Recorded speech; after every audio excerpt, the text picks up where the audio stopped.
ಇದೇನಿದು ಶಾಂತಲ, ಇನ್ನು ಗಿರಿಜಾ ಬಂದೇ ಇಲ್ಲ. ಹ್ಞೂ, ಫೋನ್ ಮಾಡಿಬಿಟ್ಟು ಎಷ್ಟೊತ್ತಾಯಿತು, ಇನ್ನು ಯಾಕೋ ಬರೋಂಗೆ ಕಾಣಿಸ್ತಾ ಇಲ್ಲ. ನಾವು ಹೊರಡೋದೇ ಏನು ಕತೆ? ಹ್ಞೂ, ಸಾಯಂಕಾಲ ಆಗ್ತಾ ಬಂದರೆ ಆಮೇಲೆ ಬಸ್ ಹಿಡ್ಕೊಂಡು ಹೋಗೋದು ಕಷ್ಟ ಆಯ್ತದೆ. ಶಕುಂತಲ, ಹೋಗ್ಬಿಡೋಣ ನಾವು. ಗಿರಿಜಾ ಬರ್ತಾಳ ಇಲ್ವೋ ಗೊತ್ತಿಲ್ಲ. ಆಮೇಲೆ ಸಾಯಂಕಾಲ ಆಗ್ತಾ ಬಂದಂಗೆ ಎಲ್ಲ ಆಫೀಸರ್ಸ್ ಎಲ್ಲ ಮನೆಗೆ ಹೋಗೋ ಟೈಮಲ್ಲಿ ಟ್ರಾಫಿಕ್ ಜಾಮ್ ಆಯ್ತದೆ, ಬಸ್ಸಲ್ಲಿ ಜಾಗನೂ ಸೀಟು ಸಿಗಲ್ಲ. ನಮ್ಮ ಹತ್ರ ನಿಂತ್ಕೊಂಡು ಹೋಗೋಣ ಅಂದ್ರೆ ಅದಕ್ಕೂ ಆಗಲ್ಲ. ಮುಂಚೆ ಆದ್ರೆ ಸಹಾಯ ಸಹಕಾರ ಅಂತ ಮಾಡ್ತಾ ಇದ್ರಿ, ಇವಾಗ ಫ್ರೀ ಬಸ್ ಆಗಿರೋದಕ್ಕೆ ಎಲ್ಲರೂ ಫ್ರೀಯಾಗಿ ಹೋಗೋದು ತಾನೆ.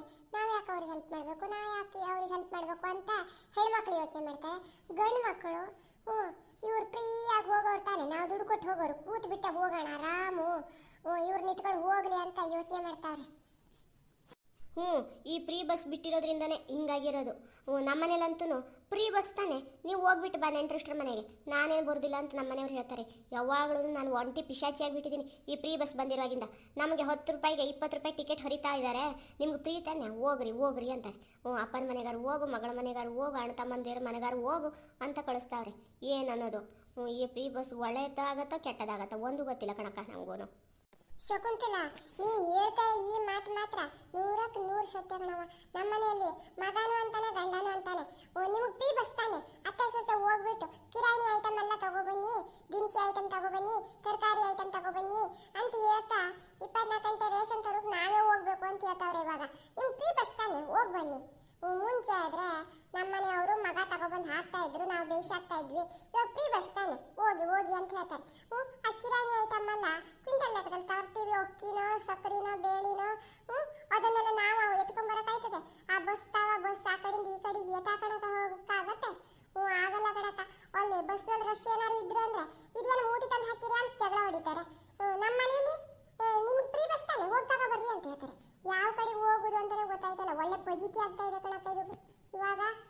ಈ ಫ್ರೀ ಬಸ್ ಅನ್ನೋದು ಮನೆ ಗಣಸರೆಲ್ಲ ಸ್ಟ್ರೈಕ್ ಮಾಡಕ್ ಶುರು ಮಾಡವ್ರೆ. ಶಾಂತಲ, ನಡಿ ಹೋಗೋಣ. ನಾವು ಪಾರ್ಕಿಗೆ ಬಂದು ಕೂತು 2 ಅವರ್ ಆಯಿತು, ಇನ್ನೂ ಗಿರಿಜಾನ ಪತ್ತೆನೇ ಇಲ್ಲ. ಬರೀ ಸುಮ್ಮನೆ ಏನಕ್ಕೆ 5:30 ಮೇಲೆ ಸೊಳ್ಳಿ ಕಚ್ಕೊಳೋಕೆ. ಹೋಗೋಣ ನಡಿ, ನಾಳೆ ಯಾವತ್ತಾದ್ರೂ ಮೀಟ್ ಆಗೋಣ. ಸರಿ ಆಯ್ತು, ನಡಿ ಆತ ಕಡೆ. ಇದೇ ಇದು ಶಾಂತಲ ಶಕುಂತಲ, ನಂತವ ಬರಕ್ ಹೇಳ್ಬಿಟ್ಟು ನೀವಿಬ್ರು ಹೊರಡ್ತಾ ಇದ್ದೀರಾ, ಎಲ್ಲಿ ಹೊರಟ್ರಿ? ಗಿರ್ಜಿ, ಇನ್ನೇನು ಮಾಡೋದು, ನಾವು ಮೀಟ್ ಆಗಕ್ಕೆ ಹೇಳ್ಬಿಟ್ಟು 4 ಗಂಟೆಗೆ ಹೇಳಿದ್ವಿ, ಇವಾಗ ನೋಡಿದ್ರೆ 5 ಗಂಟೆ ಆಯ್ತು. ನಾವು ಮನೆಗೆ ಹೋಗೋಣ ಅಂತ, ನೀವಂತೂ ಬರೋದಿಲ್ಲ ಅಂತ ಅಂದ್ಬಿಟ್ಟು ನಾವು ಮನೆಗೆ ಹೊರಟಿವಿ. ಶಾಂತಲ ಶಕುಂತಲ, ಸಾರಿ, ಮನೇಲಿ ಸ್ವಲ್ಪ ಜಾಸ್ತಿ ಕೆಲಸ ಆಯ್ತಾ, ಅದನ್ನೆಲ್ಲ ಮುಗಿಸ್ಬಿಟ್ಟು ಬಸ್ಸಿಗೆ ಬರುತ್ತವ ಸ್ವಲ್ಪ ಲೇಟ್ ಆಗೋಯ್ತು, ಕ್ಷಮಿಸ್ರಿ. ಸಾರಿ, ನಿಮ್ಗೆ ಬೇಗ ಹೇಳ್ಬಿಟ್ಟು ನಾನು ಲೇಟಾಗಿ ಬಂದೆ. ಏನು ಮಾಡೋದು, ಮನೇಲಿ ಸ್ವಲ್ಪ ಕ್ಯಾಮೆ ಜಾಸ್ತಿ ಇತ್ತು, ಅದಕ್ಕೆ ಲೇಟ್ ಆಗೋಯ್ತು. ಬನ್ನಿ ಕುಕ್ಕರವನಿ ಮಾತಾಡೋಣಂತೆ. ನನ್ನ ತಂಗಿನೂ ಮೀಟ್ ಆಗಕ್ಕೆ ಬರ್ತೀನಿ ಅಂತವಳೆ. ಅಕ್ಕ ಅಲ್ಲಿ ಪಾರ್ಕ್ ತಾವ ಕಾಯ್ತಾ ಇರು, ನಾನು ಬರ್ತೀನಿ ಅಂದವಳೆ. ನಿಮ್ಮ ಹತ್ರನೂ ಮಾತಾಡ್ಕೊಂಡು ಅವಳು ತಾವನು ಮಾತಾಡ್ಕೊಂಡು ಮನೆಗೆ ಹೋದ್ರಾಯ್ತು ಅಂತ ನಾನು ಬಿರ್ನೆ ಬರ್ತಾ ಇದ್ದೀನಿ. ಆದ್ರೆ ಏನು ಮಾಡೋದು, ನಮ್ಮ ಟೈಮಿಗೆ ಬಸ್ ಸಿಗಬೇಕು, ಬಸ್ ಟೈಮಿಗೆ ನಾವು ಬರಬೇಕು. ಮನೆ ತಾವ ಕೆಲಸ ಕ್ಯಾಮೆ ಎಲ್ಲ ಇರ್ತದಲ್ಲ, ಅದನ್ನೆಲ್ಲ ಮುಗಿಸ್ಬಿಟ್ಟು ಬರೋ ತಾವ ಲೇಟ್ ಆಗಿಬಿಡತ್ತೆ. ಏನು ಮಾಡೋದು? ಗಿರಿಜಿ, ಎಷ್ಟು ಚೆನ್ನಾಗಿ ಹೇಳ್ತಾ ಇದೆಯಾ, ನಮಗೆ ಕ್ಯಾಮೆ ಇರಲ್ವೇ ಮನೆ ತಾವ? ಅಲ್ಲ, ತಿಂಗಳಲ್ಲಿ 1 ದಿವಸ ಈ ಸ್ನೇಹಿತರ ಜೊತೆ ಮಾತಾಡಬೇಕು ಅಂತ ಅನಿಸ್ತಾ ಇಲ್ಲ ಅಲ್ಲ ನಿಮಗೆ? ನೀ ಯಾಕೆ ಮಾತಾಡ್ತೀಯಾ? ಅದೇನೋ ಬಿಸ್ನೆಸ್ಸು ಅಂತ ದೊಡ್ಡದಾಗಿ ಶುರು ಮಾಡಿದೀಯಾ, ನಾವೆಲ್ಲ ಎಲ್ಲಿ ಬೇಕಾಯ್ತಾರೆ ನಿಮಗೆ? ಶಾಂತಲ, ನೀನೇನು ಹಿಂಗೆ ಹೇಳ್ತಾ ಇದೀಯಾ? ಯಾಕೆ ನೀನು ಮಾಡಲ್ವೇ? ಅದೇನೋ ಮೊಬೈಲ್ನಾಗ ರೀಲ್ಸ್ ಅಂತ ಮಾಡ್ತಾ ಡ್ಯಾನ್ಸ್ ಮಾಡ್ತಾ ಕುಣಿತಾ ಇದೆಯಾ, ಅದೇನು ಕ್ಯಾಮೆ ಅಲ್ವೇ? ಇದೇನು ಗಿರ್ಜಾ ಮಾಡ್ತಾವಳೆ ಅಂತ ಹೇಳ್ತಾವಳೆಯಾ? ನೀ ಮಾಡೋದು ಕ್ಯಾಮೆ ಅಲ್ವೇ? ಬೆಳಗಿನ ಸಾಯಂಕಾಲ ಊಟ ಆಫೀಸ್ಗೆ ಹೋಗೋರು ಅಡುಗೆ ತಿಂಡಿ ಊಟ ಉಪಚಾರ ಮಾಡಲ್ವೇ? ಹಂಗೆ ನಮ್ಮ ಗಿರ್ಜಾಕನು ಏನೋ ಅಂತ ಕೆಲಸ ಮಾಡ್ತಾವಳೆ. ನಿನಗೆ ಯಾಕವ್ವ ಅದು? ಇದೇ ಇದು, ನೀವು ಗೆಳತಿಯರ ಇಲ್ಲ ಶತ್ರುಗಳ ಅಂತ ಗೊತ್ತಾಯ್ತಾ ಇಲ್ಲ. ಅವ್ರು ಹಂಗೆ ಮಾಡ್ತಾರೆ, ಇವ್ರು ಹಿಂಗೆ ಮಾಡ್ತಾರೆ ಅಂತ ಕಾಲು ಎಳಿತಾ ಇದ್ದೀರಾ. ಏನೋ ಮೀಟಪ್ ಆಗೋಣ, ಒಂದಿಷ್ಟು ಕಷ್ಟ ಸುಖ ಹಂಚ್ಕೊಳ್ಳೋಣ ಅಂತ ಅಂದ್ಕೊಂಡ್ರೆ ನೀವು ನೋಡಿದ್ರೆ ಎಲ್ಲರ ಮನೆಗೂ ಕ್ಯಾಮೆ ಇರ್ತದೆ. ಕ್ಯಾಮೆ ಇಲ್ಲದೆ ಇರೋ ಮನೆ ಯಾವ್ದಾದ್ರು ಹೋಯ್ತಾ? ಸಾವಿಲ್ದ ಮನೆ ಇಲ್ಲ, ಕ್ಯಾಮೆ ಇಲ್ಲದೆ ಇರೋ ಮನೆನೂ ಇಲ್ಲ. ಅಯ್ಯೋ ಗಿರ್ಜಿ, ಹಂಗಲ್ವೇ?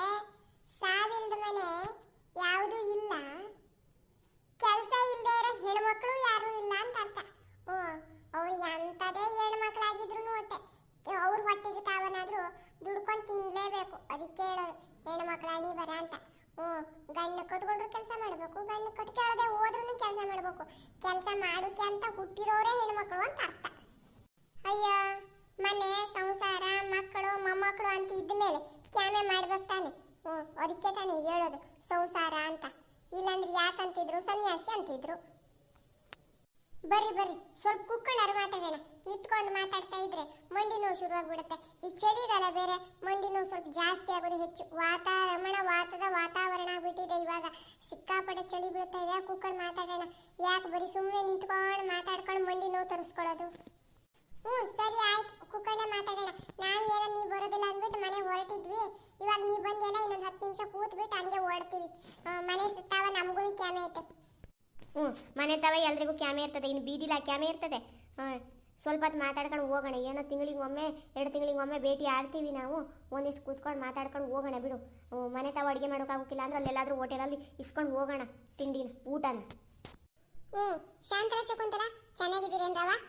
ಇವಾಗ ಬೇರೆ ಮದುವೆ ಇಲ್ಲ, ಮುಂಜಿಲ್ಲ, ಉಪನಯನ ಇಲ್ಲ, ಅದೇನು ನಾಮಕರಣನೂ ಇಲ್ಲ, ಕನ್ಯಾ ಸಂಸ್ಕಾರನೂ ಇಲ್ಲ. ಅದಂಬುದು ನಾವೇನು ಭೇಟಿ ಆಗೋದೇ ಇಲ್ಲದೆ ಇರುವಂಗೆ ಆಗೋಗ್ಬಿಟ್ಟಿದೆ. ಇಲ್ಲ ಅಂದ್ರೆ ಎಲ್ಲ ಫಂಕ್ಷನ್ ಶುರುವಾಗಿದ್ರೆ ಅವ್ರು ಮದಿತಾವ, ಇದು ಮದಿತಾವ, ಎಂಗೇಜ್ಮೆಂಟ್ ತಾವ ಆದ್ರೂ ಸಿಕ್ತಿದ್ವಿ. ಎಲ್ರಿ ಹೆಂಗಿದ್ದೀರಾ? ಚೆನ್ನಾಗಿದ್ದೀರಾ? ಇದೇನಿದು ಗಿರ್ಜಿ? ಮೊನ್ನೆ ತಾನೇ ಅದೇ ನಮ್ಮ ಕ್ಲಾಸ್ಮೇಟು ಪರಿಮಳ ಇತ್ತಲ್ಲ, ಅದ್ರ ಮೊಮ್ಮಗಂದು ನಾಮಕರಣ ಆಯಿತು. ಕರೆದಿಲ್ವೇ? ಯಾಕೆ ನೀನು ಬಂದಿಲ್ಲ? ನಾವೆಲ್ಲ ಹೋಗಿದ್ವಿ. ಯಾಕೆ ಬಂದಿಲ್ಲವಾ? ನಿಮ್ಗೇನು ಕರೆದಿಲ್ವೇ? ಯಾಕೆ ನಿಮಗೆ ಅವಳಿಗೆ ಆಗಲ್ವಾ? ಪರಿಮಳನೇ ಬಂದು ಕರೆದ್ಬಿಟ್ಟು ಹೋಗವಳೆ ನಮ್ಮನಿಗೆಲ್ಲ. ನನ್ನ ಮೊಮ್ಮಗ ಊಟವನ್ನೇ ನಾಮಕರಣ ಮಾಡ್ತೀನಿ ಅಂದ್ಬಿಟ್ಟು ಅದೇ ಅನ್ಕೊಂಡ್ವಿ. ಎಲ್ಲರೂ ಮಾತಾಡ್ಕೊಂಡ್ವಿ. ಇದೇನಿದು ಗಿರ್ಜಂಗ್ ಪರಿಮಳ ಕರೆದಿಲ್ವೇ? ಪರಿಮಳನ ಹತ್ರ ಕೇಳಬೇಕು ಅಂತ ಅನ್ಕೊಂಡೆ. ಆಮೇಲೆ ಕರೆದೇ ಹೋದ್ರೆ ಯಾಕೆ ಬರೀ ಸುಮ್ಮನೆ ಅಂತ ಸುಮ್ಮನೆ ಹೊಡೆದ್ಬಿಟ್ಟೆ. ನಾವೆಲ್ಲ ಮೊನ್ನೆ ಹೋಗಿದ್ವಿ, 15-20 ಜನ ನಾವೆಲ್ಲ ಫ್ರೆಂಡ್ಸ್ ಸಿಕ್ಕಿದ್ವಿ. ನೀನೇ ಬಂದಿಲ್ಲ ಕಣಮ್ಮ, ಯಾಕೆ? ಹೌದೇ? ಯಾಕೆ ಹಿಂಗ್ ಮಾಡ್ಬಿಟ್ಲು ಪರಿಮಳ? ಇದೇನು ಕಥೆ ಅಂತ ನಂಗೆ ಗೊತ್ತಿಲ್ವಲ್ಲ. ನನಗೆ ಗೊತ್ತೇ ಆಗಿಲ್ಲ ಪರಿಮಳ ಮೊಮ್ಮಗಂದು ನಾಮಕರಣ ಆಗಿದ್ದು. ಯಾಕೋ ಏನೋ ಗೊತ್ತಿಲ್ಲ ಕಣವ. ಅದಕ್ಕೇನೋ ಮೂಗು ತೋರಿಸ್ದಂಗೆ ಆಗಿರತ್ತೆ. ಅದಕ್ಕೇನಾದ್ರೂ ಕರೆದಿಲ್ವೇನೋ. ಹೌದೇ ಗಿರ್ಜಿ? ಅಲ್ಲ ಕಣವ, ನಿನ್ ತಂಗಿ ಬಂದಿದ್ದು, ನೀನು ಬಂದಿಲ್ಲ. ನಿನ್ ತಂಗಿ ಕರೆದವಳೆ ಪರಿಮಳ? ಹೌದೇ? ಏನಿದು ನಂಗೆ ಮಾತ್ರ ಕರೆದಿಲ್ಲ, ಅವಳಿಗೆ ಕರೆದವಳ? ಓಹೋ, ಯಾಕೆ ಹಿಂಗ್ ಮಾಡಿದ್ಲು ಅಂತ ಗೊತ್ತಿಲ್ವೇ? ಪರಿಮಳನಿಗೇನಾದ್ರೂ ನನ್ನ ಮೇಲೆ ಕೋಪ ಬಂದಿದೆ? ಏನು ಕತೆ? ನಮಸ್ಕಾರ ಸ್ನೇಹಿತರೆ, ಎಲ್ಲರೂ ಹೇಗಿದ್ದೀರಾ? ನೀವೆಲ್ಲರೂ ಚೆನ್ನಾಗಿದ್ದೀರಾ ಅನ್ಕೋತಾ ಇವತ್ತಿನ ಕಥೆಯನ್ನ ಶುರು ಮಾಡೋಣ. ಒಂಚೂರು ಸ್ವಲ್ಪ ನೋವಾಯಿತು. ಯಾಕೆ ಅಂತ ನಿಮ್ಮ ಹತ್ರ ಹಂಚ್ಕೋತೀನಿ ಸ್ನೇಹಿತರೆ. ನಾನು ಈ ವಿಡಿಯೋ ಮಾಡಬೇಕಿದ್ರೆ ಗಿರಿಜಾನ ತಂಗಿಯ ಪಾತ್ರವನ್ನು, ಗಿರಿಜಾನ ಇನ್ನೊಂದು ಕ್ಯಾರೆಕ್ಟರ್ನೇ ತಗೊಂಡು ಅವಳಿಗೆ ಡ್ರೆಸ್ಸನ್ನು, ಚೂಡಿದಾರವನ್ನು ಹಾಕಿ ಎಡಿಟಿಂಗ್ ಮಾಡೋಣ ಅಂತ ಅಂದ್ಕೊಂಡ. ಆದರೆ ಇದು ಏನಾಗಿದೆ ಕತೆ ಅಂತ ಕೇಳಿದ್ರೆ, ನಾನು 900 ರೂಪಾಯಿ ಕೊಟ್ಟು ಖರೀದಿ ಮಾಡಿದ್ದೀನಿ. ಪ್ರೀಮಿಯಂ ಅಂತ ಏನೋ ಒಂದು ಆಪ್ಷನ್ ಇರುತ್ತೆ, ಅದು ಏನೋ ಅಂತ ನನಗೂ ಗೊತ್ತಿಲ್ಲ. ಅದನ್ನು ಖರೀದಿ ಮಾಡಿದ್ದೀನಿ. ಆದರೆ ಏನು ಕತೆ ಅಂತ ಕೇಳಿದ್ರೆ, ಡ್ರೆಸ್ಗಳನ್ನ ಚೇಂಜ್ ಮಾಡಕ್ಕೆ ಕೊಡ್ತಾ ಇಲ್ಲ, ಆಪ್ಷನ್ನೇ ಕೊಡ್ತಾ ಇಲ್ಲ. ಅದು ಲಾಕ್ ಆಗಿಬಿಟ್ಟಿದೆ. ಏನು ಕತೆ ಅಂತಲೇ ಗೊತ್ತಿಲ್ಲ. ಹಾಗಂತ ಅಲ್ಲಿ ಆಪ್ಷನ್ ಇತ್ತು 300, 900, 600, 2000 ಅಂತ. ಮೋಸ್ಟ್ಲಿ ಕ್ಯಾರೆಕ್ಟರ್ಗೆ ಡ್ರೆಸ್ ಎಲ್ಲ ಚೇಂಜ್ ಮಾಡಬೇಕು ಅಂದರೆ 2000 ರೂಪಾಯಿ ಪ್ರೀಮಿಯಂ ತಗೋಬೇಕಿತ್ತು ಅನ್ಕೋತೀನಿ. ನಂಗೆ ತುಂಬ ಅಂದರೆ ತುಂಬಾ ನೋವಾಗ್ತಾ ಇದೆ ಸ್ನೇಹಿತರೆ. 2000 ರೂಪಾಯಿ ಅಂದರೆ ಎಷ್ಟೊಂದು ಕಾಸ್ಟ್ಲಿ ಆಯಿತು. ಈಗ 1 ವರ್ಷದ ಹಿಂದೆ ಇದನ್ನೇ 900 ರೂಪಾಯಿ ಕೊಟ್ಟು ನಾವು ತಗೊಂಡ್ರೆ ಎಲ್ಲ ಕ್ಯಾರೆಕ್ಟರ್ಗಳನ್ನು ಡ್ರೆಸ್ ಚೇಂಜ್ ಮಾಡ್ಬೋದಿತ್ತು, ನಾವೇ ಕ್ಯಾರೆಕ್ಟರ್ನ ಕ್ರಿಯೇಟ್ ಮಾಡ್ಕೋಬೋದಿತ್ತು. ಆದರೆ ಇವಾಗ ನೋಡಿದ್ರೆ ಸಡನ್ ಆಗಿ ಡಬಲ್ ಅಲ್ಲ ತ್ರಿಬಲ್ ಥರ 2000 ರೂಪಾಯಿ ನೇರಿಸ್ಬಿಟ್ಟಿದ್ದಾರೆ. ಈ ವಿಷಯ ನಂಗೆ ಗೊತ್ತಾಗ್ದೇನೆ ಇವಾಗ ಗಿರಿಜಾನಿಗೆ ಡ್ರೆಸ್ ಚೇಂಜ್ ಮಾಡಬೇಕಿದ್ರೆ ಹೋಗ್ಬಿಟ್ಟು ನೋಡ್ತಾ ಇದ್ದೀನಿ. ತುಂಬ ಅಂದರೆ ತುಂಬ ನೋವಾಯಿತು ಸ್ನೇಹಿತರೆ. ಇಷ್ಟೊಂದು ಅಮೌಂಟನ್ನು ಕಟ್ಟಿಬಿಟ್ಟು ನಾವು ವಿಡಿಯೋ ಕ್ಯಾರೆಕ್ಟರ್ ತಗೊಂಡು ಮಾಡ್ಬೋದು, ಇಲ್ಲ ಅಂತಲ್ಲ. ಆದರೆ ಅಷ್ಟೇ ವ್ಯೂಸ್ ಚೆನ್ನಾಗಿ ಬಂದಿದ್ರೆ ಮಾಡ್ಬೋದಿತ್ತು. ಆದರೆ ಯಾಕೋ ವ್ಯೂಸ್ ಅಷ್ಟೊಂದು ಚೆನ್ನಾಗಿ ಬರ್ತಾ ಇಲ್ಲ. ಮೋಹನ್ ಆಗಿದ್ರೆ ಅದರಿಂದ ಒಂದಿಷ್ಟು ಸಂಪಾದನೆ ಅಂತ ಮಾಡ್ತಾ ಇದ್ರೆ ನಾವು 2000 ರೂಪಾಯಿ ಕೊಟ್ಟಿದ್ರು ತಪ್ಪು ಅಂತ ಅನಿಸ್ತಾ ಇಲ್ಲಾಗಿತ್ತು. ಇವಾಗ ನೋಡಿದ್ರೆ 900 ರೂಪಾಯಿ ಕೊಟ್ಟು ಖರೀದಿ ಮಾಡಿದ್ದೀನಿ. ಎಕ್ಸ್ಟ್ರಾ ಇವಾಗ ನಾನು ಡ್ರೆಸ್ ಕ್ಯಾರೆಕ್ಟರ್ನ ಚೇಂಜ್ ಮಾಡಬೇಕು ಅಥವಾ ಕ್ಯಾರೆಕ್ಟರ್ಗೆ ಡ್ರೆಸ್ಗಳನ್ನ ಚೇಂಜ್ ಮಾಡಬೇಕು, ಕಲರ್ ಚೇಂಜ್ ಮಾಡಬೇಕು ಅಂದರೆ ಮತ್ತೆ ಮಂತ್ಲಿಗೆ 600 ರೂಪಾಯಿ ಕೇಳ್ತಾ ಇದೆ. ತುಂಬ ಅಂದರೆ ತುಂಬ ನೋವಾಗ್ತಾ ಇದೆ. ಅದಕ್ಕೋಸ್ಕರ ನನ್ನನ್ನು ತಗೊಂಡಿದ್ದೀನಿ. ಅಂದರೆ ಈ ಥರ ಕ್ಯಾರೆಕ್ಟರ್ನ ತಗೊಂಡೆ. ಗಿರಿಜಾಳ ತಂಗಿಯ ಕ್ಯಾರೆಕ್ಟರ್ ಏನು ತಗೋಬೇಕು ಅಂತ ನಾನು ಆಸೆ ಪಟ್ಟಿದ್ನೋ ಆ ರೀತಿ ತಗೊಳಕ್ಕಾಗ್ತಾ ಇಲ್ಲ. ಏನೋ ಒಂದೊಮ್ಮೆ ಬಂದು ಹೋಗ್ತೀನಲ್ವ ನಾನು, ಅದಕ್ಕೋಸ್ಕರ ಈ ಕ್ಯಾರೆಕ್ಟರ್ನ ತಗೊಂಡಿದ್ದೀನಿ. ದಯವಿಟ್ಟು ಕ್ಷಮೆ ಇರಲಿ. ಈ ಗಿರಿಜಾಳ ತಂಗಿಗೆ ನಾನು ಸೂಟ್ ಆಗಲ್ಲ, ಆದರೂ ಇದು ಅನಿವಾರ್ಯ ಸ್ನೇಹಿತರೆ. ಯಾಕೆಂದರೆ ಈಗಾಗಲೇ 900 ರೂಪಾಯಿ ಹಾಕಿ ನಾನು ಖರೀದಿ ಮಾಡಿರೋದ್ರಿಂದ ಮತ್ತೆ ನನಗೆ 2000 ರೂಪಾಯಿ ಹಾಕಿಬಿಟ್ಟು ಖರೀದಿ ಮಾಡೋದು ತುಂಬ ಅಂದರೆ ತುಂಬಾ ಕಷ್ಟ ಆಗುತ್ತೆ. ಇನ್ನು ಮುಂದೆ ಇರುವಂಥ ಕ್ಯಾರೆಕ್ಟರಲ್ಲಿ ಎಷ್ಟು ಆಪ್ಷನ್ ಇದೆಯೋ ಅದರೊಳಗಡೆ ಮಾತ್ರ ನಾನು ವಿಡಿಯೋ ಮಾಡೋ ಪ್ರಯತ್ನ ಮಾಡ್ತೇನೆ ಅಷ್ಟೇ ಸ್ನೇಹಿತರೆ. ಮತ್ತೆ 2000 ರೂಪಾಯಿ ಅಮೌಂಟ್ ಹಾಕಿ ಖರೀದಿ ಮಾಡೋಷ್ಟು ಶಕ್ತಿ ನನಗಿಲ್ಲ. ಅದಕ್ಕೋಸ್ಕರ ಕ್ಷಮೆ ಇರಲಿ. ನೀವೆಲ್ಲರೂ ಅಡ್ಜಸ್ಟ್ ಮಾಡ್ಕೊಂಡು ನನ್ನನ್ನು ಅರ್ಥ ಮಾಡ್ಕೋತೀರಾ ಅಂದ್ಬಿಟ್ಟು ಈ ವಿಷಯವನ್ನು ಹೇಳಿದ್ದೀನಿ. ನೋಡ್ ಗಿರ್ಜಿ, ನಿನ್ ತಂಗಿ ಬರ್ತಾ ಇದ್ದಾಳೆ. ಗಿರ್ಜಿ, ಏನ್ ಕತೆ ಅಂತ ಅವಳ ಹತ್ರನೇ ಕೇಳೋರಂತೆ. ಜಯ, ಈಗ ಬಂದೇನವ? ಇಲ್ಲ ಕೂತ್ಕೋ ಬಾ. ಸುಸ್ತಾಗಿರತ್ತೆ, ಕೂತ್ಕೊಂಡು ತಾವರ್ಸ್ಕೋ ಬಾ. ಅಕ್ಕ, ಇವಾಗ ಬರ್ತಾ ಇದ್ದೀನಿ. ಬಸ್ಸಲ್ಲಿ ಸಿಕ್ಕಾಪಟ್ಟೆ ರಶ್. ಎಲ್ಲ ಮಹಿಳೆಯರದೇ ಕಾರುಬಾರು ಫ್ರೀ ಬಸ್ ಅನ್ನೋದು. ಅದಕ್ಕೆ ಸ್ವಲ್ಪ ತಡ ಆಗೋಯ್ತು. ಎಲ್ಲ ಸ್ಟಾಪ್ನಾಗೂ ಬಸ್ಸೇ ನಿಲ್ಸಲ್ಲ. ಜನ ರಶ್ ಇದ್ದಾರೆ ಅಂದ್ರೆ ಎಷ್ಟು ಬಸ್ಸನ್ನು ನಿಲ್ಸೋದೇ ಇಲ್ಲ. ನಾವು ಕೈ ಮಾಡಿ ಮಾಡಿ ಆಮೇಲೆ ಒಂದು ಬಸ್ ನಿಲ್ಸಿದ್ರು ಹಂಗೆ 2 ಬಸ್ ಚೇಂಜ್ ಮಾಡ್ಕೊ ಬರೋ ತನಕ ಲೇಟ್ ಆಗೋಯ್ತಕ್ಕ. ನೀ ಬಂದು ತುಂಬ ಹೊತ್ತಾಯ್ತಾ? ನಾ ಬಂದೇನು ತುಂಬ ಹೊತ್ತಾಗಿಲ್ಲ. ಶಾಂತಲ ಶಕುಂತಲ ಬಂದು ತುಂಬ ಹೊತ್ತಾಯ್ತು. ಅವ್ರು ಬೇಗ ಬಂದ್ಬಿಟ್ಟು ನಾನು ಬರೋದ್ರೊಳಗಡೆ ಹೋಗೋಕೆ ಶುರು ಮಾಡಿಬಿಟ್ಟಿದ್ರು. ನಾನು ಬಂದಿದ್ದು ನೋಡ್ಬಿಟ್ಟು ಇನ್ನೊಂದು 10 ನಿಮಿಷ ಮಾತಾಡ್ಕೊಂಡು ಹೋಗ್ತೀವಿ ಅಂತಂದ್ರು. ಓ ಹೌದೇ? ಶಾಂತಲಕ್ಕ, ಶಕುಂತಲಕ್ಕ ಚೆನ್ನಾಗಿದ್ದೀರಾ? ನಾವು ಚೆನ್ನಾಗಿದ್ದೀವಿ. ನೀನು ಚೆನ್ನಾಗಿದ್ದೀಯಾ? ಇದೇನಿದು ಕೂದಲೆಲ್ಲ 2 ಜುಟ್ಟು ಮಾಡ್ಕೊಬಿಟ್ಟಿದೀಯಾ?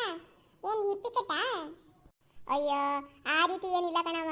ನಾನು ಮೊನ್ನೆ ತಿರುಪತಿಗೆ ಹೋಗಿದ್ನಾ, ಫುಲ್ ಬೋಳ್ಸಿಲ್ಲ, ಅರ್ಧ ಕೂದಲು ಕೊಟ್ಟಿದ್ದೀನಿ, ಅದಕ್ಕೆ ಈ ರೀತಿ ಜುಟ್ಟು ಹಾಕೊಂಡ್ಬಿಟ್ಟಿದ್ದೀನಿ. ಓ ಹೌದೇ? ಯಾವಾಗ ತಿರುಪತಿಗೆ ಹೋಗ್ಬಿಟ್ಟಿದ್ದೆ? ನನಗೆ ಏನು ಹೇಳೇ ಇಲ್ಲ. ಅಕ್ಕ, ನಿಂಗೆ ಹೇಳ್ಬೇಕು ಅಂತ ಅನ್ಕೊಂಡ್ಬಿಟ್ರೆ ನೀನು ಇವಾಗ ಅದೇನೋ ಬಿಸ್ನೆಸ್ ಅಂತ ಶುರು ಮಾಡಿಬಿಟ್ಟು ಫುಲ್ ಬಿಜಿ ಇದೆಯಲ್ಲ. ನಾನು ಎಲ್ಲಿ ನಿನ್ನನ್ನು ಕರೆಯೋದು? ಅಲ್ಲ, ಮಗ ಹೇಳಿದ್ ಕೇಳ್ಬಿಟ್ಟು ಸುಮ್ಮನೆ ಮನೇಲಿ ತಪ್ಪ ಕೂತ್ಕೊಂಡಿದ್ದೆ ತಿರುಪತಿಗೂ ಹೋಗ್ಬೋದಿತ್ತು, ತಿಮ್ಮಾಪುರಕ್ಕೂ ಹೋಗ್ಬೋದಿತ್ತು. ಅದು ಬಿಟ್ಬಿಟ್ಟು ನಿಮ್ಮ ಮಗ ಹೇಳಿರೋದನ್ನ ಕೇಳಿದರೆ ಆ ಸೊಸೆ ತಾವ ಸೊಸೆ ಮತ್ತೆ ಕೇಳ್ಕೊಂಡ್ಬಿಟ್ಟು ಹಿಂಗೆ ಮಾಡ್ಕೊಂಡು ಕೂತಿದ್ಯಾ ಅದೇನೋ ಬಿಸ್ನೆಸ್ ಅಂತ. ಅಲ್ಲ, ಮಗನ್ ತಾವ ತಲೆ ತಪ್ಪಿಸು ತಪ್ಪೆ. ನೋಡು, ನಾನು ಮಗ ಹೇಳಿರುವಂತ ಕೇಳ್ತಾ ಇರ್ತೀನಿ. ಮಗ ನನಗೆ ಎಣಿಸಿ ಕೊಡ್ತಾನೆ ದುಡ್ಡನ್ನ. ನಾನು ತಿರುಪತಿಗೆ ಹೋಗ್ತೀನಿ, ತಿಮ್ಮಪ್ಪನ ದರ್ಶನ ಮಾಡ್ಕೊತೀನಿ. ಅಲ್ಲಿ ಎಲ್ಲೆಲ್ಲಿ ಬೇಕೋ ಅಲ್ಲೆಲ್ಲ ಹೋಗ್ತಾ ಇದೀನಿ. ರಾಮೇಶ್ವರ, ಕಾಶಿ ಯಾತ್ರೆ, ಬನವಾಸಿ ಅಂದ್ಬಿಟ್ಟು ಎಲ್ಲ ಟೂರ್ಗೆ ಹೋಗ್ತಾ ಇದೀನಿ. ನೀನು ನೋಡಿದ್ರೆ ಒಳ್ಳೆ ಸೊಸೆ ಮಾತು ಕೇಳ್ಬಿಟ್ಟು ಹಾಳಾಗಿದ್ಯೇನ ಅಂತ. ಅದಕ್ಕೆ ನಿನ್ನ ಹತ್ರ ಬರೋತಾವ ಹೇಳಿರೋದು. ಮಾತಾಡ್ಬಿಟ್ಟು ಹೋಗೋಣ, ಯಾಕೆ ಹಿಂಗಾಕ ಮಾಡ್ತೀಯಾ? ಈ ಮಗ ಹೇಳಿರೋದನ್ನ ಕೇಳ್ಕೊಂಡು ಬಾಯಿ ಮುಚ್ಕೊಂಡು ಮನೇಲಿ ತೆಪ್ಪ ಕುತ್ಕೊಂಡಿದ್ರೆ 3 ಹೊತ್ತು ಊಟನಾರು ಹಾಕ್ತಾನೆ ಅವ. ಅಲ್ಲ, ಅವನು ವಿರುದ್ಧ ಹೋಗ್ಬಿಟ್ಟು ಅದೇನೋ ಬಿಸ್ನೆಸ್ ಶುರು ಮಾಡ್ತೀನಿ ಅಂತ ಅಂದ್ಬಿಟ್ಟು ಅದರೊಳಗಡೆ ಏನಾದ್ರು ಒಂದು 10 ಲಕ್ಷ 20 ಲಕ್ಷ ಲಾಸ್ ಆಯ್ತು ಅಂತಂದ್ರೆ ಮಗನ್ ತಾವನೇ ಕೇಳ್ಬೇಕಾನೆ. ಅದೇ ಮತ್ತೆ ಗಿರ್ಜಿ, ನಿನ್ ತಂಗಿಗಾದ್ರೆ ಹೇಳ್ತಾ ಇಲ್ಲ ತಾನೆ, ಅರ್ಥ ಮಾಡ್ಕೊಂಡ್ಬರ್ತಾನೆ. ಅಲ್ಲ, ನೀನ್ ಯಾಕೆ ಹಿಂಗ್ ಮಾಡ್ತಿದ್ಯಾ ಅಂತ ಗೊತ್ತಾಯ್ತಾ ಇಲ್ಲ. ನಿನ್ನ ಮಗ ಏನಂತ ಕೇಳ್ತಾವನೆ, ನಾನು ಬೇರೆ ಅವಳನ್ನ ಮದುವೆ ಆಗ್ತೀನಿ, ನೀನು ಈ ಸೊಸೆನ ಮನೇಲಿ ಹೊರಗಡೆ ಹಾಕು ಅಂತ ಹೇಳ್ತಾವನೆ ತಾನೆ. ಅಲ್ಲ ಗಿರ್ಜಿ, ಈ ವಯಸ್ಸಿನಾಗ ನಿಂಗೆ ಯಾಕೆ ಬೇಕಿತ್ತು? ಅರೇ ರಾಮ ಅಂದ್ಬಿಟ್ಟು ಕಾಶಿನ ರಾಮೇಶ್ವರನ ಯಾತ್ರೆ ಮಾಡ್ಕೊಂತ ಇರೋದು ಬಿಟ್ಬಿಟ್ಟು ಅಲ್ಲ ಆ ಸೊಸೆ ಮಾತು ಕೇಳ್ಬಿಟ್ಟು ನೀನು ಹಿಂಗೆ ಮಾಡೋದೆ, ಬಿಸ್ನೆಸ್ ಅಂತ ಶುರು ಮಾಡೋದೆ. ಅಲ್ಲ ಕಣವ, ಮಗ ಹೇಳ್ದಂಗೆ ಕೇಳ್ಕೊಂಡು ಬಾಯಿ ಮುಚ್ಕೊಂಡು ಇದ್ರೆ ಆರಾಮಾಗಿ ಇರ್ಬೋದಿತ್ತು ತಾನೆ. ಅವ್ನು ತಗೊಬಂದು ಹಾಕಿರೋ ಕೂಳನ್ನ ತಿನ್ಕೊಂಡು. ನೋಡು, ನಾವು ಏನು ಮಾತಾಡಲ್ಲ, ಇವಾಗ ಹರೇ ರಾಮ ಹರೇ ಕೃಷ್ಣ ಅಂತ ಹೇಳ್ತಿದ್ದೀವಿ. ಅವ್ನು ಯಾವಳನ್ನೋ ಕೊಟ್ಕೊಳ್ತೀನಿ ಅಂತವನೇ ಕೊಟ್ಕೊಂಡು ಬಾಯಿ ಮುಚ್ಕೊಂಡು ತೆಪ್ಪಗೆ ಬಿದ್ದಿರ್ಲಿ ಬಿಡು. ಈ ಅಮ್ಮನ ಮನೆಯನ್ನು ಹೊರಗೆ ಹಾಕ್ಬಿಟ್ರೆ ಅವಳು ಅಮ್ಮನ ಮನೆಗೆ ಹೋಗ್ಕೊಂಡು ಇರ್ತಾ ತಾನೆ. ನಿನ್ಗೆ ಯಾಕೆ ಬೇಕು ಅವ್ರ ಗಂಡ ಹೆಂಡತಿ ಉಸಾ ಬರ್ರಿ, ಅವ್ರು ಬಾಯಿ ಮುಚ್ಕೊಂಡು ಏನಾದ್ರು ಒಂದು ಮಾಡ್ಕೊಳ್ಳಿ ಅಂತ ನೀನು ಬಾಯಿ ಮುಚ್ಕೊಂಡು ಇರುತ್ತಾನೆ. ಅದು ಸರಿ ಜಯ, ನಿನ್ನ ಮಗಳು ಶ್ರೀಮಲ ಇದ್ದಾಳಲ್ಲ, ಅವಳು ಗಂಡ ಏನಾದ್ರೂ ಹಿಂಗೆ ಮಾಡಿದ್ರೆ ಏನ್ ಮಾಡ್ತಾ ಇದ್ದೆ? ಚಪ್ಪಲಿ ತಗೊಂಡು ಬಾರಿಸ್ತಾ ಇದ್ದೆ. ನೀನೇನ್ ಮಾಡ್ತಾ ಇದ್ದೀಯಪ್ಪ? ನಾನೇ ಪೊಲೀಸ್ ಕಂಪ್ಲೇಂಟ್ ಕೊಟ್ಬಿಟ್ಟು ಜೈಲಿಗೆ ತುಂಬಿಸ್ತಾ ಇದ್ದೆ. ಆಯಪ್ಪನ್ ಸುಮ್ಮನೆ ಬಿಡ್ತೀನ ನನ್ನ ಮಗಳಿಗೆ ಕಾಟ ಕೊಟ್ರೆ? ತಾವು ಮೇಡಮ್ ಅವರು ನೀವೇನ್ ಮಾಡ್ತಿದ್ರಿ? ನೇಣಾಕ್ ಸಾಯಿಸ್ತಿದ್ದೆ ಅಷ್ಟೇನೆ. ನನ್ನ ಮಗಳಿಗೆ ಏನಾದ್ರು ಕಾಟ ಕೊಟ್ಬಿಟ್ರೆ ಅಳಿಯಮ್ಮ ಅವನಿಗೆ ಸರಿಯಾಗಿ ಬುದ್ಧಿ ಕಲಿಸ್ತಾ ಇದೆ. ಚಪ್ಪಲಿಲಿ ಬಾರಿಸ್ಬಿಟ್ಟು ತೊಗೊಂಡೋಗಿ ನೇಣಿಗೆ ಹಾಕ್ಬಿಡ್ತಿದ್ದೆ. ಏನು ನಾವೇನು ಬಿಟ್ಟಿನ ಕೊಟ್ಟಿವಿ ಕೂಸ್ನ ಹೆಣ್ಮಕ್ಳು ಹೆಚ್ಚಾಯಿದ್ದಾವೆ ಅಂತ. ಚೆನ್ನಾಗಿ ನೋಡ್ಕೊಳ್ಳಿ ಅಂತ ಗಂಡನ ಮಾಡಿ ಕಳ್ಸೀವಿ. ಕೊಟ್ಟಿಲ್ವೇ ಲಕ್ಷ ಲಕ್ಷ ವರದಕ್ಷಿಣೆ. ಮನೆ, ಕಾರು, ಬಂಗ್ಲಿ, ಒಡವಿ ಅಂದ್ಬಿಟ್ಟು ಗ್ರ್ಯಾಂಡಾಗಿ ಮದುವೆ ಮಾಡ್ಕೊಟ್ಟಿವಿ ನನ್ನ ಮಗಳಿಗೆ. ಅವನು ಏನಾದ್ರೂ ಹಿಂಗೆ ಮಾಡಿಬಿಟ್ರೆ ಹೊಟ್ಟೆ ಮತ್ತೆ. ಓಹೋ ಓಹೋ, ನಿಮ್ಮ ಮಗಳಿಗೆ ಈ ರೀತಿ ಆಗ್ಬಿಟ್ರೆ ಒಬ್ರು ನೇಣು ಹಾಕ್ತೀರಿ, ಒಬ್ರು ಪೊಲೀಸ್ ಸ್ಟೇಷನ್ಗೆ ಹಾಕ್ತೀರಿ. ಈಕೆ ಏನಂದ ಜಯಮಲ? ನೀನು ಜಯಮಲ ಚಪ್ಪಲಿ ತಕೊಂಡು ಬಾರಿಸ್ತಾ ಇದ್ದೆ. ನಿನ್ನ ಮಗಳಿಗೆ ಅನ್ಯಾಯ ಆಗಿದೆ, ಅಳಿಯ ಮಾಡಿದ್ರೆ. ಇವಾಗ ನನ್ನ ಮನೇಲಿ ಏನಾಗಿದೆ ಗೊತ್ತಾ? ದೇವತೆ ಅಂತ ಸೊಸೆನಲ್ಲಪ್ಪ ಅವಳು. ನಾನು 9 ತಿಂಗಳ ಹೊತ್ತು ಎತ್ತು ಸಾಕಿ ಸಲುದೇ ಹೋದ್ರೂ ನನ್ನ ಮಗಳೇ ಅವಳು. ಮಗಳ ಸ್ಥಾನದಲ್ಲಿ ದೇವತೆ ತರ ಕೂತವಳೆ. ನನ್ನ ಮಗನ್ನ ನಿಮ್ ತರನೇ ಅಳಿಯ ಅಂತ ಅನ್ಕೊಂಡು ಇವಾಗ ಶಿಕ್ಷೆ ಕೊಟ್ಟಿರೋ ತಪ್ಪೆ? ಹೇಳಿ ಶಕುಂತಲ, ಶಾಂತಲ, ಮಗನಿಗೊಂದ್ಯಾಯ, ಮಗಳಿಗೊಂದ್ಯಾಯ, ಸೊಸೆಗೊಂದ್ಯಾಯ, ಅಳಿಯನಿಗೊಂದ್ಯಾಯವೇ? ನೀವೆಲ್ಲರೂ ನನ್ನ ಬುದ್ಧಿ ಹೇಳಕ್ ಬಂದಿರಿ. ಪಂಚಾಯಿತಿ ಮಾಡೋಕೆ ನೀವೆಲ್ಲ ಸ್ನೇಹಿತರು. ನಿನ್ನ ಮಗ ಮಾಡ್ತಾ ಇರೋದು ತಪ್ಪು ಕಣವ್ವ, ನೀನು ಮಾಡ್ತಾ ಇರೋದು ಒಳ್ಳೇದು. ಸೊಸೆನ ಮಗಳು ಅಂತ ತಿಳ್ಕೊಂಡು ಆಕೆ ಜೀವನ ಸರಿ ಮಾಡಕ್ ಹೊರಟಿದ್ಯಲ್ಲ, ನೀನೇ ಗ್ರೇಟು ಅನ್ನೋದು ಬಿಟ್ಕೊಂಡು ಮಗ ಹೇಳೋದನ್ನ ಬಾಯಿ ಮುಚ್ಕೊಂಡು ತೆಪ್ಪಗೆ ಕೇಳ್ಕೊಂಡ್ಬಿಟ್ಟು ಅರೇ ರಾಮ ಅಂತ ಕಾಶಿ ರಾಮೇಶ್ವರ ಅದೇನೋ ತಿರುಪತಿ ತಿಮ್ಮಪ್ಪ ಇದ್ದಲ್ಲಿ ಹೋಗ್ಕೊಂಡು ಪುಣ್ಯ ಕಟ್ಕೋಬೇಕೆ? ಅಲ್ಲ, ಈ ಸೊಸೆ ಕಷ್ಟ ನೋಡ್ಕೊಂಡ್ಬಿಟ್ಟು ಮನೇಲಿ ಹೊರಗಡೆ ಹಾಕ್ಬಿಟ್ಟು ಆಕೆನ ಕಣ್ಣೀರು ಹಾಕ್ಬಿಟ್ರೆ, ನಾನೇನಾದ್ರೂ ರಾಮೇಶ್ವರ ತಿರುಪತಿ ತಿಮ್ಮಪ್ಪ ಅಂತ ಹೋಗ್ಬಿಟ್ರೆ ನನಗೆ ಪುಣ್ಯನ ಬರುತ್ತೆ? 10 ಪಟ್ಟು ಪಾಪ ಸುತ್ಕೊಳತ್ತೆ ಕಣಕ್ಕ.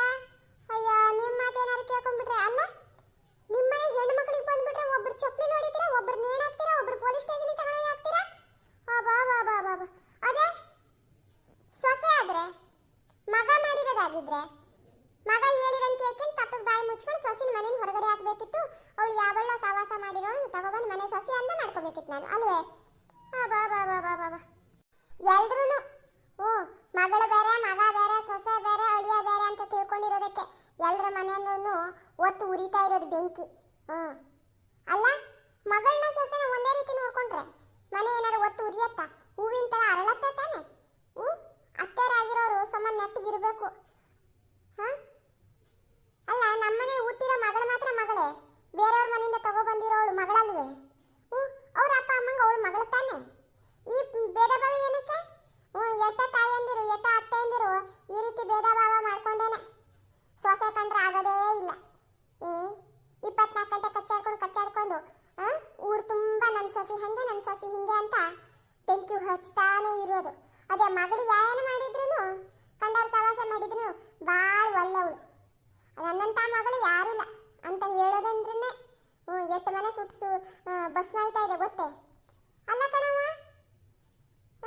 ನಮ್ಮನೇಲಿ ಹುಟ್ಟಿರೋ ಮಗಿ ಮಾತ್ರ ಉಚ್ಚಾರ ಚೆನ್ನಾಗಿರ್ಬೇಕು. ನಮ್ಮನೆಗೆ ಬಂದಿರೋ ಸೊಸಿ ಮಾತ್ರ ಎಷ್ಟು ಕಷ್ಟ ಬಂದ್ರೂ ಮಗ ಬೇಕು ಅಂತಂದ್ರೆ ಮುಡ್ಕೊಬೇಕು, ಬೇಡ ಅಂತಂದ್ರೆ ಮನೆ ತವ ಹೊರಗಾಕ್ಬೇಕು. ಇದು ಯಾವ ನ್ಯಾಯ ಅಂತೀನಿ?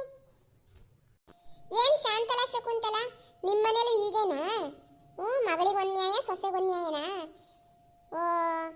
ಏನಾದ್ರೂ ನೀವು ಇದೇ ರೀತಿ ಮಾಡ್ತಾ ಇರಿ, ನಿಮ್ಮ ಸೊಸೆಗೇನಾದ್ರು ಗೊತ್ತಾಯ್ತು ಅಂತಂದ್ಬಿಟ್ರೆ ಮಗನ್ ತಾವ ಹೋಗ್ಬಿಟ್ಟು ನಿಮ್ಮ ಬಗ್ಗೆ ತುತ್ತೂರಿ ಊದ್ಲು ಅಂದ್ರೆ ನಿಮ್ಮ ಕತೆ ಏನಾಗತ್ತೆ ಗೊತ್ತಾ? ನಿಮ್ಮ ಜೀವನದ ಕತೆ ಬೀದಿಗೆ ಬಂದ್ಬಿಡತ್ತೆ. ಸೊಸೆ ಏನೋ ಚೆನ್ನಾಗಿ ನೋಡ್ಕೊತಾವಳೆ, ಖುಷಿಯಿಂದ ಬಾಯಿ ಮುಚ್ಕೊಂಡು ತೆಪ್ಪಗಿರಿ. ಮಗಳು ಬಂದಿರುವಾಗೂ ಹೊಟ್ಟೆನೆ ಮಗಳ ತಾವ ಸೊಸೆ ಹಂಗ್ ಮಾಡ್ಲಿ ಹಿಂಗ್ ಮಾಡ್ಲಿ ದೂರ ಹೇಳೋದನ್ನ ನಿಲ್ಸ್ರಿ, ಸ್ವಲ್ಪ ಉದ್ಧಾರ ಆಯ್ತೀರ. ಇಲ್ಲ ಅಂದ್ರೆ ನಿಮ್ಮ ಮನೇನು ಎಕ್ಕುಟ್ಟೋಗೈತೆ. ಸೊಸೆನೂ ಒಂದೇ ಥರ ಮಗಳು ಒಂದೇ ಥರ ಅಂತ ಹೇಳ್ಬೇಕು. ಅದು ಬಿಟ್ಟು ಅಯ್ಯ ನಿಮ್ಮ ಅಲ್ಲ ಮಗಳ ಮನೇಲಿ ನಿಮ್ಮ ಅತ್ತೆ ಮಾವ ಏನೋ ಚೆನ್ನಾಗಿ ನೋಡ್ಕೋತಾವ್ರೆ, ಖುಷಿಯಾಗಿದ್ದೀರಾ.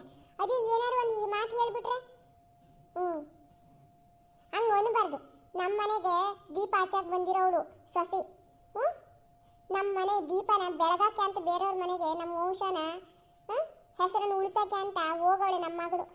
ಅವಳು ಚೆನ್ನಾಗಿರ್ಲಿ, ನಮ್ಮ ಮನೆಗೆ ಬಂದಿರೋ ಮಗಳನ್ನೂ ಸೊಸೆನೂ ಚೆನ್ನಾಗಿರ್ಲಿ ಅಂತ ಹೇಳೋದು ಬಿಟ್ಟು ಜಗತ್ತು ಅದಕ್ಕೇನೆ ಯಾಕೊಟ್ಟು ಹೋಗ್ತಾ ಇರೋದು ಇವಾಗ. ಮಗಳು ಬೇರೆ ಅಂತೆ ಸೊಸೆ ಬೇರೆ ಅಂತೆ. ಮಗ ಮಾಡಿದ್ರೆ ಅದು ನ್ಯಾಯ, ಅದೇ ಅಳಿಯ ಮಾಡಿದ್ರೆ ಅದು ತಪ್ಪು ಅಲ್ವೇ? ನಿಮ್ಮ ಮೂವರೆಗೂ ನಾನು ಮಾಡ್ತಾ ಇರೋದು ತಪ್ಪು ಅಂತ ಅನಿಸ್ತಿರ್ಬೋದು, ಆದರೆ ನಿಜವಾಗ್ಲೂ ಹೇಳಬೇಕಂದ್ರೆ ನಾನು ಪುಣ್ಯದ ಕೆಲಸನೇ ಮಾಡ್ತಾ ಇದ್ದೀನಿ. ತಿರುಪತಿಗೆ, ಕಾಶಿಗೆ, ರಾಮೇಶ್ವರಕ್ಕೆ ಹೋಗಿ ಬಂದಿರೋಕ್ಕಿಂತ ಹೆಚ್ಚಿಗೆ ಪುಣ್ಯ ಇದರೊಳಗಡೆ ಸಂಪಾದನೆ ಮಾಡ್ತಾ ಇದ್ದೀನಿ. ನಿಮ್ಗೆ ಸರಿ ಅಂತ ಅನಿಸಿದ್ರೆ ನನಗೆ ಸಪೋರ್ಟ್ ಮಾಡಿ, ಇಲ್ಲ ಅಂದರೆ ಸಪೋರ್ಟ್ ಮಾಡೋಕ್ಕೂ ಬರಬೇಡಿ, ಕಾಲು ಎಳೆಯೋಕ್ಕೂ ಬರಬೇಡಿ, ನನ್ನ ಸೊಸೆ ಬಗ್ಗೆ ಚಾಡಿ ಮಾತು ಹೇಳೋಕ್ಕೂ ಬರಬೇಡಿ, ಸರಿನಾ? ನಮಸ್ಕಾರ ಸ್ನೇಹಿತರೆ, ನಿಮ್ಮೆಲ್ಲರಿಗೂ ಇವತ್ತಿನ ಕತೆ ಇಷ್ಟ ಆಯಿತು ಅಂದರೆ ಒಂದು ಲೈಕ್ ಕೊಟ್ಟು ಹೋಗೋದನ್ನು ಮಾತ್ರ ಮರಿಬೇಡಿ ಸ್ನೇಹಿತರೆ. ನಿಮ್ಮೆಲ್ಲರಿಗೂ ಒಳ್ಳೆಯದಾಗಲಿ. ಇವತ್ತು ಯಾರೆಲ್ಲ ಹುಟ್ಟುಹಬ್ಬವನ್ನು ಆಚರಿಸ್ಕೋತಾ ಇದ್ದೀರಾ ಅವರೆಲ್ಲರಿಗೂ ಭಗವಂತನ ಆಯುಷ್ಯ, ಆರೋಗ್ಯ, ಸುಖ, ಸಂತೋಷ, ನೆಮ್ಮದಿಯನ್ನು ಕೊಟ್ಟು ಕಾಪಾಡಲಿ ಸ್ನೇಹಿತರೆ. ನಿಮಗೆ ಇಷ್ಟ ಆಯಿತು ಅಂದರೆ ಈ ಕತೆಗಳು ಚೆನ್ನಾಗಿ ಬರ್ತಾ ಇದೆಯಾ ಬರ್ತಾ ಇಲ್ವಾ ಅಂತ ದಯವಿಟ್ಟು ಕಮೆಂಟ್ಸ್ ಬಾಕ್ಸ್ನೊಳಗೆ ತಿಳಿಸೋದನ್ನು ಮಾತ್ರ ಮರಿಬೇಡಿ. ಎಲ್ಲರೂ ನೋಡ್ಬಿಟ್ಟು ಹೋಗ್ತಾ ಇದ್ದೀರಾ, ಲೈಕ್ ಕೊಡೋದಿಲ್ಲ, ಸಬ್ಸ್ಕ್ರೈಬ್ ಮಾಡ್ಕೊಳ್ಳೋದಿಲ್ಲ, ಜೊತೆಗೆ ನಿಮ್ಮ ಫ್ಯಾಮಿಲಿಯವರಿಗೂ ಇದನ್ನು ಶೇರ್ ಮಾಡೋದನ್ನು ಕೂಡ ಮರ್ತಿದ್ದೀರಾ. ನನ್ನ ಉದ್ದೇಶ ಇಷ್ಟೇ, ಈ ಥರ ಕತೆಗಳನ್ನ ನೋಡಬೇಕು ಕೇಳಬೇಕು ಅನ್ನೋರಿಗೆ ಸ್ವಲ್ಪ ಹೋಗಿ ಮುಟ್ಟಲಿ ಅನ್ನೋದೇ ನನ್ನ ಆಸೆ ಅಷ್ಟೇ. ನಾನು ಹೇಳಿರೋ ಮಾತಲ್ಲಿ ಅಥವಾ ಯಾವುದಾದ್ರೂ ಅಕ್ಷರದಲ್ಲಿ ವಾಕ್ಯದಲ್ಲಿ ತಪ್ಪಿದ್ರೆ ದಯವಿಟ್ಟು ಕ್ಷಮಿಸಿ. ಶಾಂತಲ, ಶಕುಂತಲ ಮತ್ತು ಜಯ, ನಿಮ್ಮಿಬ್ಬರಿಗೂ ನಾನು ಆಡಿರೋ ಮಾತಿನಿಂದ ಏನಾದರೂ ನೋವಾಗಿದ್ರೆ ದಯವಿಟ್ಟು ಕ್ಷಮಿಸಿ. ಇರೋ ವಿಷಯನ ನೇರವಾಗಿ ನಾನು ಹೇಳಿದ್ದೀನಿ, ಮಾತಾಡಿದ್ದೀನಿ. ನಿಮ್ಗೇನಾದರೂ ತಪ್ಪಿಲ್ಲ, ನಾನು ಹೇಳಿದ್ರೊಳಗೆ ನ್ಯಾಯ ಇದೆ ಅಂತ ಅನಿಸಿದ್ರೆ ನಮ್ಮನೆಗೆ ಬಂದು ಹೋಳಿಗೆ, ಹಪ್ಪಳ, ಸಂಡಿಗೆ, ಸಾಂಬಾರ್ ಪೌಡ್ರ್ ಎಲ್ಲ ಮಾಡಿಟ್ಟಿದ್ದಾರೆ ನನ್ನ ಸೊಸೆ. ಎಲ್ರಿಗೂ ನಾವೇನು ದುಡ್ಡು ತೊಗೊಂಡು ಕೊಡಲ್ಲ, ನಿಮಗೆ ಫ್ರೀಯಾಗಿ ಕೊಡ್ತೀವಿ, ಬರ್ರಿ ಟೇಸ್ಟ್ ನೋಡ್ರಿ. ಇಷ್ಟ ಆಯಿತು ಅಂದರೆ ಎಲ್ರಿಗೂ ಹೇಳಿ ಹಂಚ್ರಿ, ನಮಗೆ ಸ್ವಲ್ಪ ಸಹಾಯ ಮಾಡಿರಿ, ಸರಿನಾ? ಯಾವಾಗಲೂ ನಮ್ಮನೆ ಬಾಗಿಲು ನಿಮಗೆ ತೆರೆದಿರತ್ತೆ. ಒಳ್ಳೆಯ ಮನಸ್ಸಿನಿಂದ, ಒಳ್ಳೆಯ ಯೋಚನೆಯಿಂದ ಬನ್ನಿ. ನನ್ನ ಮತ್ತು ನನ್ನ ಸೊಸೆ ಸಂಬಂಧನ ಹಾಳು ಮಾಡೋದಕ್ಕೆ ಮಾತ್ರ ಬರಬೇಡಿ. ಇವತ್ತಿನ ವಿಡಿಯೋ ಇಷ್ಟ ಆಗಿತ್ತು ಸ್ನೇಹಿತರೆ, ಬರ್ತೀನಿ ಮುಂದಿನ ವಿಡಿಯೋದೊಂದಿಗೆ. ಅಲ್ಲಿವರೆಗೂ ಧನ್ಯವಾದಗಳು.